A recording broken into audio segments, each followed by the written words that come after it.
अस्सलाम वालेकुम वरहमतुल्लाहि वबरकातुहू। उम्मीद करता हूँ आप सब खैर वाफियत से होंगे। और जैसे मैंने पिछली वीडियो में बोला था कि मैं गाइडलाइंस पे जो है एक वीडियो बनाऊंगा, लेकिन वक्त नहीं मिलने की वजह से मैंने गाइडलाइंस पे वीडियो नहीं बनाया। लेकिन कुछ दिनों के जो आपके सवालात थे, बहुत सारे लोगों के अलग अलग सवालात थे, अलग अलग टॉपिक से रिलेटेड सवालात थे। मैंने सोचा कि क्यों ना इन सभी सवालों का जवाब जो है मैं गाइडलाइंस 2025 को यूज़ करके या उसके बेसिस पे मैं आपको दूं, जिससे क्या होगा कि आपको भी एक क्लियर आंसर जो है वो भी मिल जाएगा। और इस चीज़ को मतलब हम मन घड़ंत नहीं बना रहे, हम अपने बेसिस पे नहीं बोल रहे हैं, लेकिन हम आज गाइडलाइंस जो है उसके बेसिस पे बोलेंगे। तो इसके लिए हम जो है सबसे पहले आ जाते हैं वेबसाइट पे। और वेबसाइट पे आकर के हम hajcommittee.gov.in पे आते हैं और यहाँ पे हज 2025 का जो ऑप्शन है इसको क्लिक करेंगे। हज गाइडलाइंस का जो ऑप्शन है इसको क्लिक करेंगे तो यहाँ हम वेबसाइट में गाइडलाइंस के पेज पे आ जाते हैं। और जब हम गाइडलाइंस के पेज पे आते हैं, यहाँ पे बहुत अच्छे से लिखा हुआ है हज committee of India, government of India, ministry of minority affairs, हज कमेटी ऑफ इंडिया, है ना। और यहाँ पे कुछ कुछ जो इंपॉर्टेंट पॉइंट्स थे आपके सवाल के हिसाब से, जो जो पॉइंट्स थे उन पॉइंट्स को मैंने निकाल रखा है और हम उन्हीं पॉइंट्स पे जो है बात करेंगे। यहाँ पे हम देख सकते हैं स्टैंडर्ड बैग्स अलाउड पर पिलग्रिम, ये क्या है, इस पर भी हम बात करने वाले हैं। तो सभी जो टॉपिक्स है, सभी जो पॉइंट्स हैं, इन सभी पॉइंट्स पे मैं बात करने वाला हूँ। आइए शुरू करते हैं। सबसे पहले जो है हम आएंगे, बहुत सारे अलग अलग पॉइंट्स हैं, लेकिन आइए बात करना शुरू करते हैं। सबसे पहले जो है हम ये देख लें एलिजिबिलिटी ऑफ फॉर हज। भले ही बहुत सारे पॉइंट्स हैं, मैंने पॉइंट आउट किया हुआ है, उन्हीं पॉइंट्स के बेसिस पे जो है मैं बात करने वाला हूँ।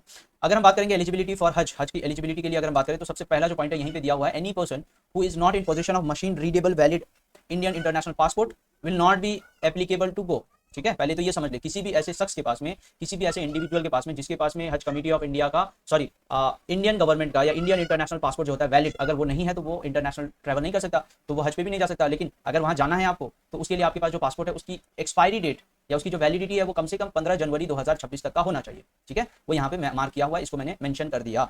इसके बाद में पॉइंट नंबर 2 अगर हम देखें तो हज रिपीटर्स। यहाँ पे एक और सवाल आता है कि हमने अगर 10 साल पहले या हमने अगर 12 साल पहले अगर हमने हज कमेटी ऑफ इंडिया से हज किया हुआ है, बहुत सारे लोगों का ये कॉमन सवाल है कि हमने या हमारे घर वाले ने या हमारे घर से किसी लेडी ने बहुत साल पहले जो है हज कमेटी ऑफ इंडिया से हज कर लिया है, तो क्या वो जा सकती है। तो इसको समझते हैं। सबसे पहले बोला गया any person who has performed हज अर्लियर इन हिज और हर लाइफ थ्रू हज committee of India can not गो।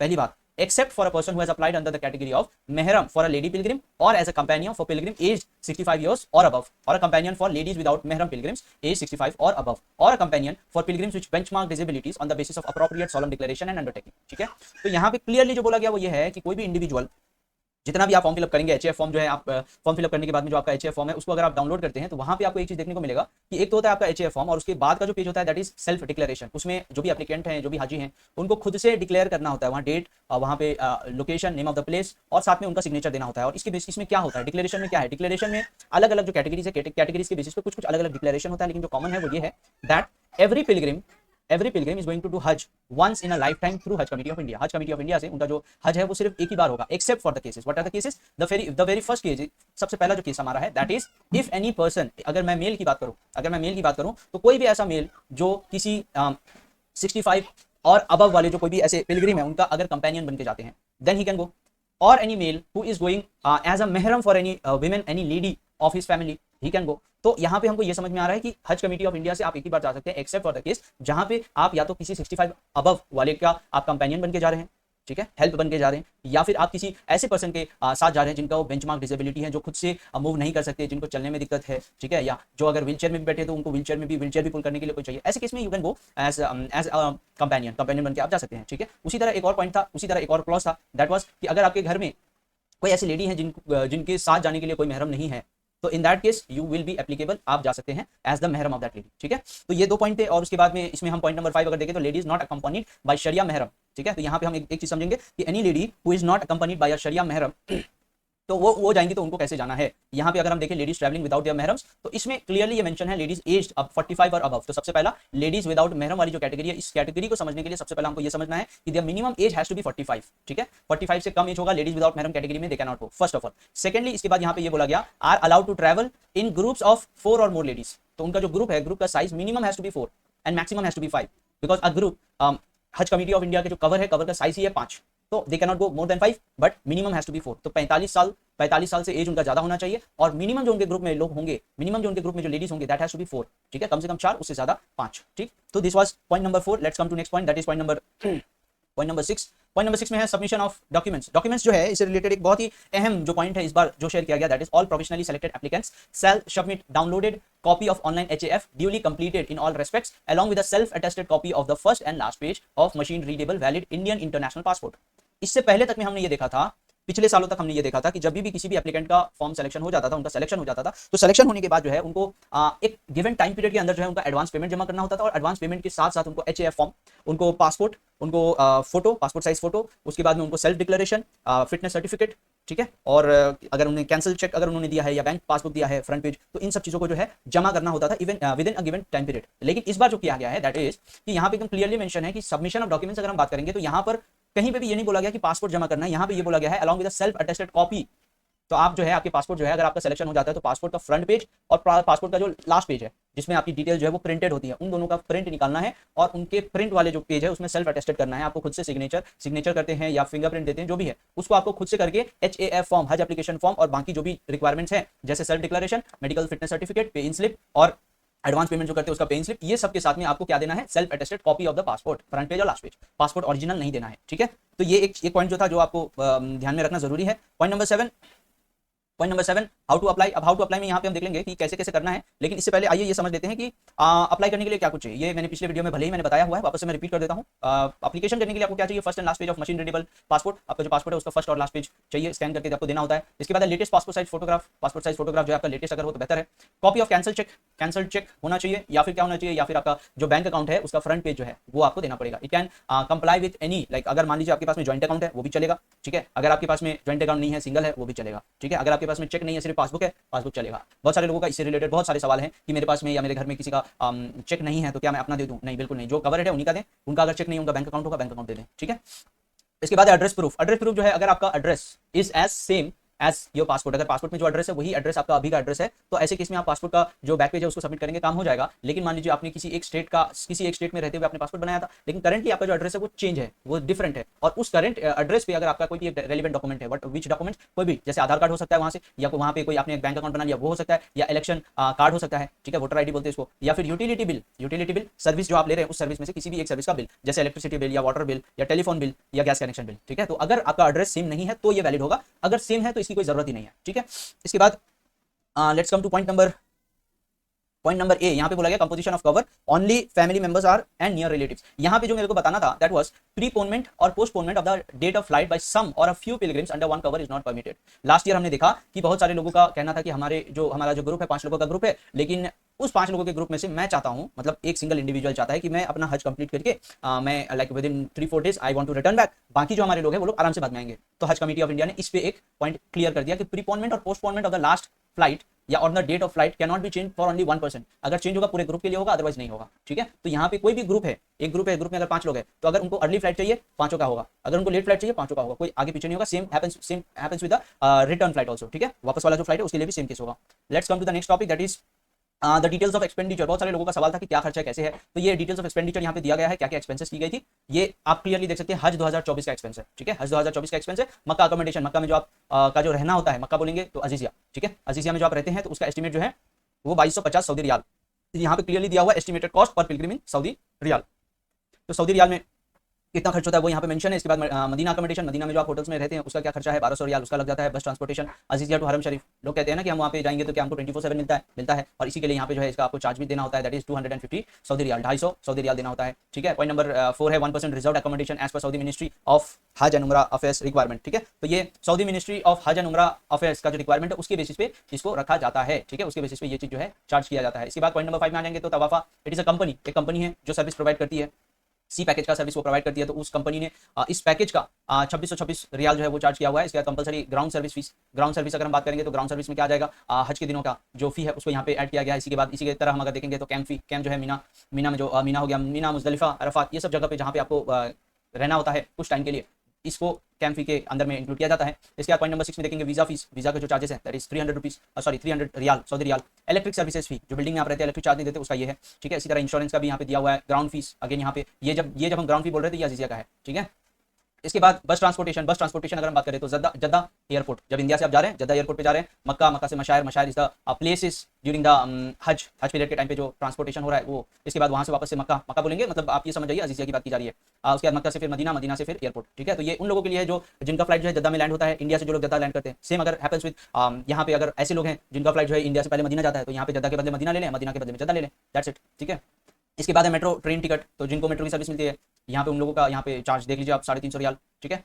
और इसके बाद है मकतब उल वकला या वकला बोल सकते हैं इसको, ट्रांसपोर्टेशन ऑफ बैगेज। तो जितने भी एयरपोर्ट से मक्का अजीजिया या एयरपोर्ट से मदीना के होटल में, फिर मदीना से हरम शरीफ, ठीक है, नॉट हरम शरीफ, अजीजिया। तो बिल्डिंग में जो आपकी जो लगेजेस है जो ट्रांसपोर्ट किए जाते हैं, आपके साथ ही जाते हैं, लेकिन उनका जो भी सर्विस है या उससे रिलेटेड जो भी रिस्पॉन्सिबिलिटी वो आपका नहीं होता। रिस्पॉन्सिबल जो ग्रुप है उनका जो चार्ज है दैट इज 15 रियाल, 15 रियाल उनको देना होता है, उनका चार्ज होता है। इसके transportation of baggage in Mecca and Medina, between Mecca and Medina, तो बैगेज जो है उनका, जो अगर हम ट्रांसपोर्टेशन की बात करें तो ये यहाँ पे 25 रियाल है, ठीक है। इसके बाद procurement of handling of Zamzam, 5 litre जो जमजम मिलता है उसके लिए जो हैंडलिंग चार्जेस बोल के जो इंक्लूड किया गया दैट इज अराउंड 20 रियाल। और ओवरहेड एक्सपेंडिचर अगर हम बात करें, ओवरहेड इधर उधर का जो मिसलिनियस होता है उसमें 30 रियाल का जो एक्सपेंस उसको जोड़ा गया है। टोटल 10,269 रियाल और 40.40 दिया हुआ है अमाउंट, ठीक है। और उसी तरह अगर हम अदाही की बात करें तो जो लोग हज कमेटी ऑफ इंडिया से अदाही करते हैं या लाइक इस साल जिनका लाइक 2024 में जिन्होंने यस किया था, तो उनका जो अमाउंट था दैट वाज 660 रियाल, 660 रियाल जो है हमको देना हुआ था। और उसके बाद में जो है जोफा मिकात, ये शिया पिलग्रिम्स के लिए है जिन्होंने मिकातल जोफा को सेलेक्ट किया था, तो उनका जो फ्लाइट है वो लैंड तो भले जिद्दा में करेगा, लेकिन फिर वहां से उनको जो है मिकातल जोफा जो है उनको लेके जाया जाता है, फिर वहां से वो लोग वापस एंट्री करते हैं। तो इन केस में, ऐसे केस में उनको जो है एडिशनली 165 रियाल जो है वो देना होता है, ठीक है।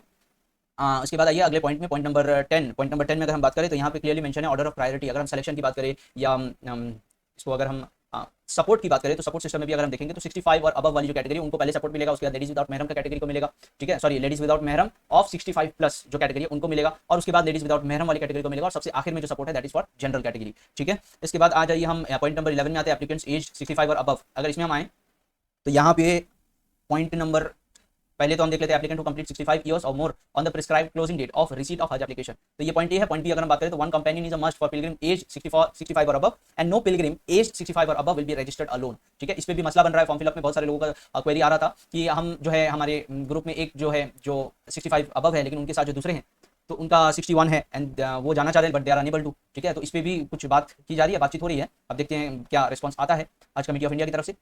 साथ ही साथ एक और पॉइंट यहाँ पे जो देखने को मिल रहा है दैट इज, ऐसे केस में ये ना तो 65 प्लस वाली कैटेगरी में अपना फॉर्म फिल कर पा रहे हैं, ना ही ये जनरल कैटेगरी में फॉर्म फिल कर पा रहे हैं। तो ये एक बहुत ही प्रॉब्लमेटिक एक सिचुएशन बना हुआ है। अब देखिए इस पे क्या कंडीशन आता है। इन केस ऑफ, देखिए यहाँ in case of ladies without महरम पिलग्रिम्स एज 65 और above, a female companion of the age 45 to 60 age on the prescribed closing date of receipt of हज एप्लीकेशन इज अ मस्ट, ठीक है। तो एक चीज हमको यहाँ पे क्लियर समझ में आ गया कि जब हम बात करेंगे कि 65 प्लस कैटेगरी, ठीक है, 65 प्लस नॉर्मली, तो इस कैटेगरी में जो कंपेनियन है, the companion can be anyone, male और फीमेल, दोनों में से कोई भी हो सकते हैं। लेकिन जब हम बात करेंगे लेडीज विदाउट महरम दैट टू 65 प्लस वाली कैटेगरी, तो इस कैटेगरी में उनका जो कंपेनियन है, the companion has to be female companion, और उनका जो एज है, age has to be from 45 to 60, ठीक है, 45 से 60 साल का उनका एज कैटेगरी होना चाहिए, और इसी के अंदर जो है लेडीज विदाउट महरम 65 कैटेगरी में वो एलिजिबल हो जाएंगे, ठीक है। Come to the next point, let's come to the next point, point number 13। Point number 13 में यहाँ पे बताया गया स्क्रूटिनी ऑफ हज application forms by state Hajj committee. तो जितने भी एप्लीकेशन हो रहे हैं ऑल ओवर इंडिया, ठीक है, ऑल ओवर इंडिया जितने भी एप्लीकेशन हो रहे हैं, इन सब एप्लीकेशन के बाद में लोगों का सवाल होता है ना कि हमने फॉर्म फिलअप कर दिया, अब नेक्स्ट स्टेप क्या है। नेक्स्ट स्टेप यही है, समझिए,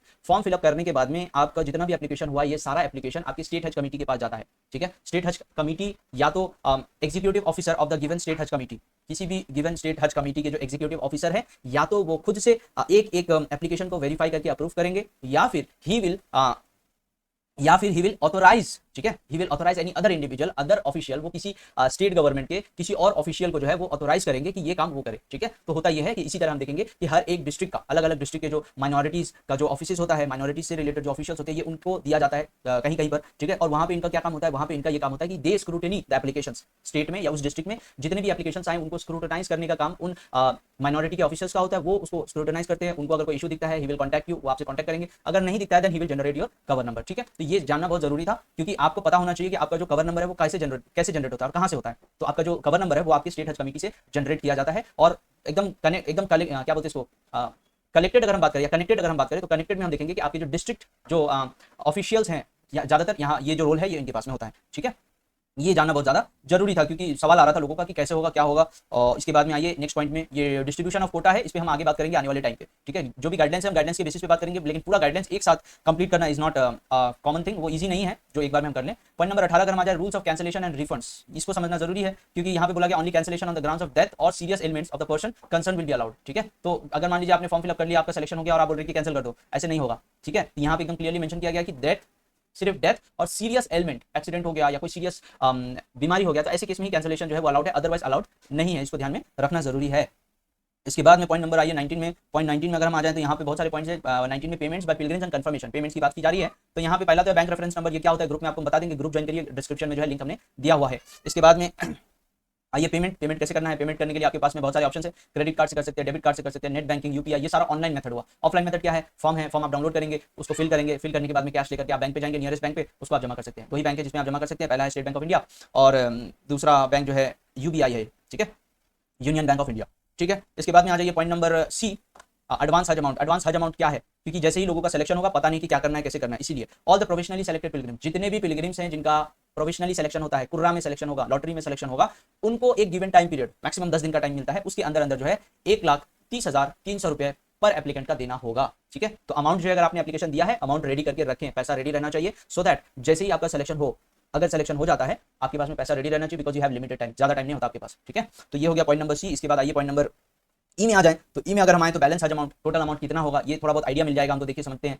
बोला जा रहा है कि the charges for facilities in kingdom of Saudi Arabia in respect of accommodation, कुर्बानी, अदाही, coupon, transportation and many things, बहुत सारी चीजें, हर एक चीज को पॉइंट पॉइंट करके नहीं जा सकते हैं। आइए मैं बताता हूँ यहाँ पे किस बारे में बोला जा रहा है। यहाँ पे हमको बोला जा रहा है the pilgrims will have to pay the first instalment of balance हज अमाउंट दैट इज 142,000, ठीक है, मतलब 1,42,000। तो इससे हमको क्या समझ में आया, इससे समझ में आया कि पहले जो हमने यहाँ पे 1,30,300 रुपया जमा किया, that is what is that amount, that is the advance हज अमाउंट, या फिर इसको बोल सकते हैं advance payment, that is the booking amount. उस अमाउंट को आपने बुकिंग करने के लिए लिया, ठीक है, उस बुकिंग करने के लिए आपने दिया कि हाँ मुझे सिलेक्शन मिल गई और मैं ये अमाउंट देकर मैं अपना सीट जो है बुक कर रहा हूँ। इसके बाद जो अगर हम फर्स्ट इंस्टॉलमेंट की बात करें तो फर्स्ट इंस्टॉलमेंट ऑफ बैलेंस हज अमाउंट इज 1,42,000, ठीक है। सेकंड इंस्टॉलमेंट जो सेकंड पेमेंट आप करेंगे वो कुछ ही दिनों के बाद में फिर से, ठीक है, फिर से कुछ ही दिनों का टाइम आपको मिलेगा, उसके अंदर अंदर जो है 1,42,000 आपको वापस से जमा करना होगा।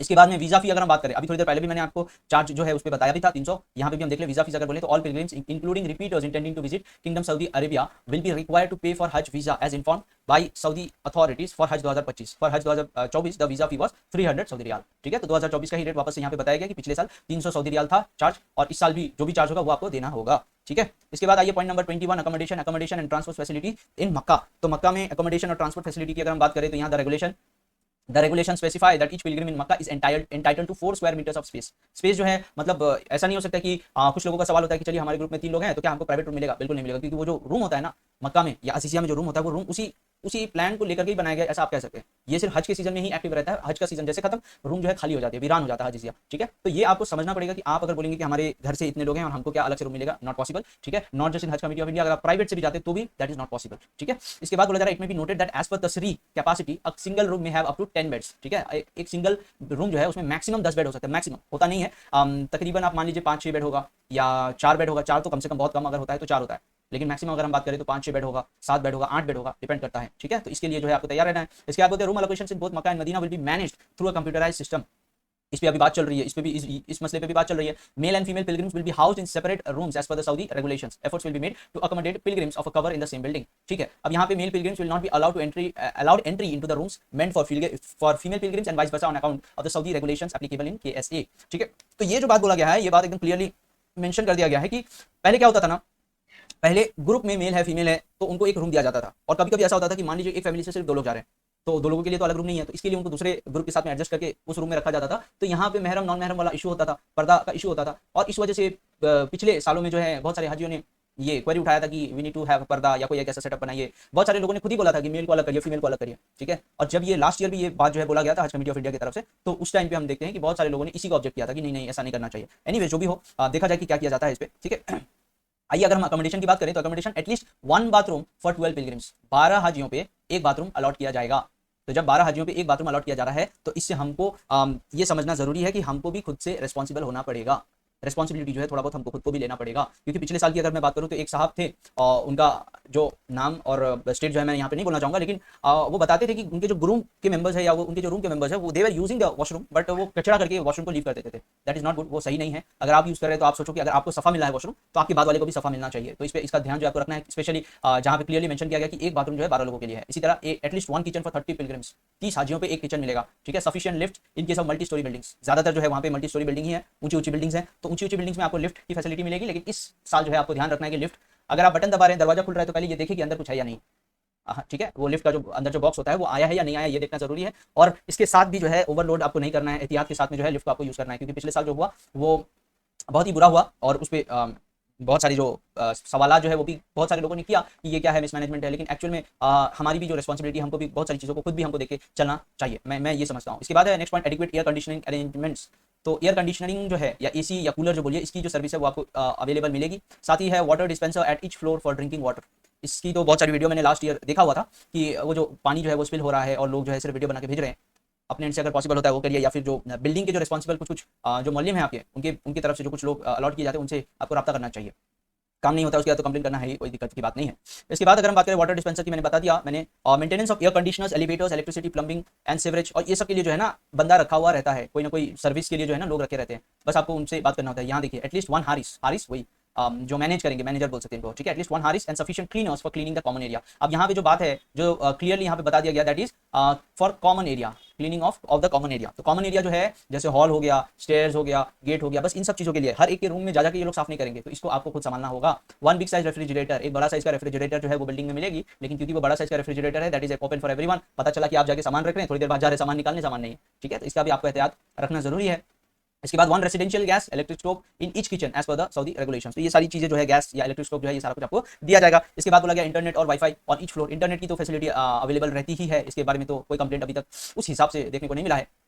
अगर हम बात करें all facilities will be available as per the norms of the ministry of हज and Umrah affairs of kingdom of Saudi Arabia and are subject to change, ठीक है। तो जो भी फैसिलिटीज है वो उसके हिसाब से होगी, अगर कुछ चेंज करनी हो तो चेंज भी किया जाएगा, बता दिया गया है, ठीक है। यहाँ पे जो क्लियर पॉइंट है, जो इंपॉर्टेंट पॉइंट था बताने लायक, that was it may be noted that the following are not part of the accommodation arrangement. और क्लियरली मेंशन कर दिया गया कि कुछ कुछ जो ऐसी चीजें हैं जो अकोमोडेशन की जो सर्विस है या अकोमोडेशन की जो फैसिलिटी है उसमें इंक्लूडेड नहीं है। सबसे पहला चेंज ऑफ बेडशीट, बिस्तर का जो चादर है वो बदलना उनकी जिम्मेदारी नहीं है, आपको खुद से लेके जाना है। और आप अपना चादर अगर आप बदल बदल के रहना आपको अच्छा लगता है तो आपको चादर जो है यहाँ से लेकर के जाना होगा, ठीक है, या वहां जाके आप खरीदिए। Cleaning of rooms except of the common areas, तो कॉमन एरियाज की सफाई जो है हारिस या फिर जो स्टाफ है वो करेंगे, लेकिन आपके जो रूम्स है उनको सफा रखने की जिम्मेदारी जो है वो आपको है। वॉशिंग मशीन जो है, washing machine is not included in some cases, कुछ कुछ केसेस में जो है वॉशिंग मशीन जो मोहल्ले में जिनका जो बिल्डिंग है वो अपनी तरफ से ऐसे दे देते हैं कि चलो सर्विस हो जाएगा, लोगों को फायदा हो जाएगा, but it is not necessary कि हर कोई दे, ठीक है।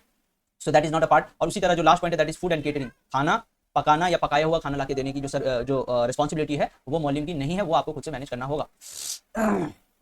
इसके बाद आइए पॉइंट नंबर 22 में, इसका तो मैंने आपको बता दिया कि they will be the mail and female Pilgrim जो है उनको अलग अलग अकोमोडेशन दिया जाएगा, इस पर मैंने बात किया था। आइए देखते हैं आगे क्या होता है, इस पर अभी कंफर्म करना बहुत बात की बात है। पॉइंट नंबर 22 अगर हम बात करें सिम कार्ड्स, तो सिम कार्ड जो है अब हमें लगता है कि सिम कार्ड्स अब से आने वाले सालों तक, अब से आने वाले टाइम में जो है जितने भी हाजी हैं, जो इंडिया से जाने वाले जितने भी एप्लीकेंट्स हैं, उन सबको जो है इंडियन सिम ही लेना और उसी पे जो है आप इंटरनेशनल पैकेज करवा के अगर हम जाएंगे आपके लिए बहुत बेहतर होगा। होता यह है कि जब आप यहाँ से जाते हैं और यहाँ से जाने के बाद अगर आप वहाँ जाके नया सिम लेते हैं, आप सोचते हैं वहाँ सस्ता मिलेगा। पहली बात है charges are almost the same, जो चार्ज है वो ऑलमोस्ट सेम रहता है। सेकंडली जो दूसरी बात है वो ये है कि कुछ टाइम के बाद में देखने को ये मिल जाता है कि कनेक्टिविटी नहीं हो पा रहा, और जब कनेक्टिविटी नहीं हो पा रहा है तो आप जो है हर सुविधा एप्लीकेशंस हो गया या वहाँ पे भी इधर उधर जो कनेक्शन है, मैप्स हो गया, व्हाट्सएप हो गया, ठीक है, ये सारा कुछ आप बाहर नहीं चला पा रहे। बिल्डिंग में तो वाईफाई अवेलेबल है, लेकिन बिल्डिंग के बाहर तो आपको निकलना ही है। बिल्डिंग में तो आप पूरे दिन या पूरे 40 दिन तो बिल्डिंग में नहीं रहेंगे, तो जब आप बाहर निकलते हैं तो वहाँ पे आपको परेशानी होती है। इसके लिए मैं आपको वापस से रिकमेंड करूंगा इंडियन सिम ही अगर आप रखें तो बेहतर है। होगा ये कि अगर आप अपना जो सिम आप यूज कर रहे हैं उसी को जाने से पहले अगर आप उस पर इंटरनेशनल रिचार्ज करा लेते हैं, इंटरनेशनल पैकेज लगा लेते हैं, आपके लिए बहुत फायदेमंद रहेगा। लेकिन उससे पहले की अगर हम बात करें तो क्या हो रहा है, उससे पहले ये हो रहा है कि उसी नंबर पे आपने पैकेज लगाया हुआ है और उसी नंबर पे हर सुविधा ऐप भी है, आप कनेक्टेड पहले से ही है। जो कुछ भी हो रहा है वो आपको डिटेल्स भी मिल रहा है, आपका जो लोकेशन है, जैसे आप सीजन आएगा वैसे ही आपका जो लोकेशन है वो भी टर्न ऑन हो जाएगा। तो इसके लिए इसी के बेसिस पे मैं बोल रहा हूँ कि सिम कार्ड जो है आपको चेंज नहीं करना चाहिए। इसके बाद पॉइंट नंबर 24 अगर हम बात करें कुर्बानी, तो कुर्बानी अदाही, ठीक है, अदाही जो है यहाँ पर क्लियरली मेंशन किया गया है कि अदाही के लिए पहली बात है हज कमेटी ऑफ इंडिया जो अदाई करवा रही है, दैट इज ऑल्सो आन वो जो है वो एक ऑथोराइज्ड एंटिटी है, ऑथोराइज्ड कंपनी है जिसका काम है सिर्फ कुर्बानी करना, ठीक है, नॉट ड्यूरिंग हज, लेकिन बाकी सीजन में भी वो कुर्बानी का जो परफॉर्म जो है वो करवाती है, ठीक है, ऑथोराइज्ड एंटिटी है। और इसके साथ साथ और एक बात बोल दिया गया है कि अगर मान लीजिए किसी हाजी ने अपने फॉर्म में कुर्बानी थ्रू हज कमेटी ऑफ इंडिया यस किया था, लेकिन जो थर्ड इंस्टॉलमेंट है, जो लास्ट पेमेंट जो होता है, उसमें अगर उसने कुर्बानी का अमाउंट नहीं दिया है तो ऑटोमेटिकली कुर्बानी जो है वो रिजेक्ट हो जाएगा, ऑप्शन नो बन जाएगा। देखिए, बट पेमेंट फॉर अदाई इज नॉट रिसीव्ड बाय हज committee within the due date, हज committee reserves the right to change अदाई ऑप्शन टू नॉट ऑप्टेड, ठीक है। भले आपने सेलेक्ट किया हुआ था, आपको मालूम है कि आपने यस किया था, लेकिन अगर आप अमाउंट नहीं जमा करेंगे तो आपका अदाई जो है नो हो जाएगा, फिर आपका अरेंजमेंट जो है आपको वहां जाके खुद से करना पड़ेगा, ठीक है। यहाँ पे क्लियरली बोल दिया गया है कि पिलग्रिम जितने भी हैं आप सबको जो है अनरूली बिहेवियर, मिसबिहेव नहीं करना है, ठीक है। पिछले सालों में बहुत सारा देखा गया कि बहुत सारे हाजी जो हैं वो किसी को भी कुछ भी कह दे रहे हैं, वो नहीं कहना है, आपको सब्र से काम करना है, चुपचाप से आप जिस काम से गए हैं उस काम को करिए, कोई परेशान कर रहा है आप साइड हो जाइए, यही करना है, ऐसे ही बोला गया है। आपको बहसबाजी नहीं करना है, लड़ाई झगड़ा नहीं करना है, स्पेशली ऑफिशियल से नहीं करना है, वहाँ के जो सिक्योरिटी स्टाफ है उनसे नहीं करना है, ठीक है, आपकी जो स्टेट हज इंस्पेक्टर है उनसे नहीं करना है, और बिल्डिंग के ऑफिशियल है उनसे नहीं करना है, मतलब किसी से आपको कोई बहसबाजी नहीं करना है। अगर आपको प्रॉब्लम हो रही है आप कंप्लेन करिए, बस आप कंप्लेन करिए, एक्शन जो लेना है वो ले लिया जाएगा, लेकिन आपको कंप्लेन करना है, उससे ज्यादा आपको मिसबिहेव नहीं करना किसी के साथ, किसी को भड़ा बुरा नहीं करना है, किसी को अटैक नहीं करना है, धक्का मुक्की कुछ भी नहीं करना है, ठीक है। इसके बाद अगर हम आ जाए अगले पॉइंट में, दैट इज पॉइंट नंबर ये आपका पॉइंट नंबर 26 है, हेल्थ एंड ट्रेनिंग कार्ड। ये क्या होता है, मैं इसको आपको इसके लिए जो है आई बटन में एक वीडियो है, मैं उसको शेयर कर दूंगा।